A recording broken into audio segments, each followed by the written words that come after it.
Biodiversity International is one of the 15 centres supported by the Consultative Group on International Agricultural Research, and we are the largest organisation in the world dedicated to the use and conservation of plant genetic resources, which basically comes down to seed diversity, looking after it in gene banks, helping other people look after it in gene banks, and then most importantly, it's no good if it's just left in the gene bank, most importantly finding ways to use diversity in order to improve the livelihoods of poor people.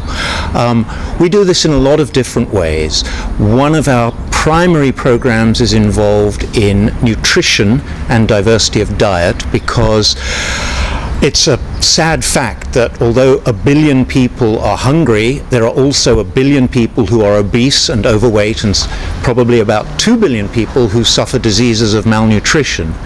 And we believe very strongly that having a diverse diet is probably a very effective way to deliver better nutrition and better health. Poor people generally, especially in the cities, these days eat a very simple diet: refined carbohydrates, sugars, oils, fats, whereas just 50 years ago they were eating a much more diverse diet with local vegetables, fruits, that sort of thing. And we'd like to help people to recover a more diverse diet in that way. As far as seed conservation goes, Biodiversity maintains a gene bank of banana and plantain. We ourselves are responsible for that. It consists mostly of plants in tissue culture, in test tubes. We also have a program called the SGRP, that's the System-Wide Genetic Resources Program, which brings together the 11 CGIAR centres that have a gene bank. We coordinate their activities, we represent them on the international stage, and we try also to focus research so that we answer questions that are important to everybody. It's basic level research on how to conserve species, on techniques for making sure that we conserve as much diversity as possible, techniques for regenerating, and generally making sure that we conserve as much diversity as possible. But in addition to that, we also have a program on bioinformatics. The bioinformatics program, the idea there is to give people, whether they are breeders or farmers or NGOs, whoever they might be, give them access to information about the diversity so that they can choose particular accessions, particular samples for further study, for breeding work, for looking at climate change, for looking at nutrition, for looking at responses to drought, for looking at responses to flooding. All these different characteristics, we need to bring them together so that instead of looking, well, it's still looking for a needle in a haystack, but we try to make the haystack smaller so it's easier to find the needle. All the work we do is for the benefit of farmers. Our mission, if you like, is to improve the livelihoods of poor rural people, and in most parts of the world, poor rural people depend on agriculture in some way or another. So, for example, in South America, we're working very closely with poor farmers to help them grow traditional Andean grains, such as quinoa, canoa. There's this kind of lupin that they eat there.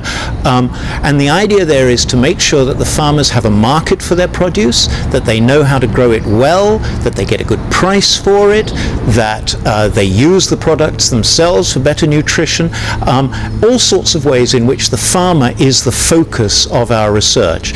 Other places the same sort of thing applies. In Africa, we work closely with, especially with women farmers around the big cities like Nairobi, helping them to grow traditional African leafy vegetables, making sure that they can sell those, that they have quality control, that the supermarkets are interested in buying from them. When Biodiversity began its work about 35 years ago, it really was an emergency. We were losing genetic diversity, and the crucial thing then was to get the stuff into seed banks, and so we organized collecting missions. We brought the material from farmers' fields, from markets, from all around the world into various different gene banks. Once most of that had been collected, the problem then was, well, why aren't the farmers using it? Can we encourage farmers to conserve material, not just can we encourage farmers to conserve material in their fields, in situ, not just ex situ in gene banks? The only way you do that is if the farmer wants to do it. We can't expect farmers to grow crops that are no good for them if they could be growing a high-yielding modern variety. The fact is, most of the farmers in marginal areas would not benefit from a high-yielding modern variety. But we still have to make it worthwhile. So we work with market chains to ensure that they have outlets for their surplus production. We work with agronomists to make sure that they're getting as good a yield as they can from the older, more diverse types of varieties that farmers are growing. You really can't do ex situ without in situ for all kinds of reasons. One of the most important now is that with climate change, everything is changing so rapidly. We know that, for example, in sub-Saharan Africa, the dominant crop for the past 500 years has been maize, but maize is failing. There just isn't, the rain isn't enough and it's too erratic, and they're going to have to go back to some of the crops they grew before maize came over from South America. Crops like sorghum, millet, other grain crops like that. Well, how are they going to grow those?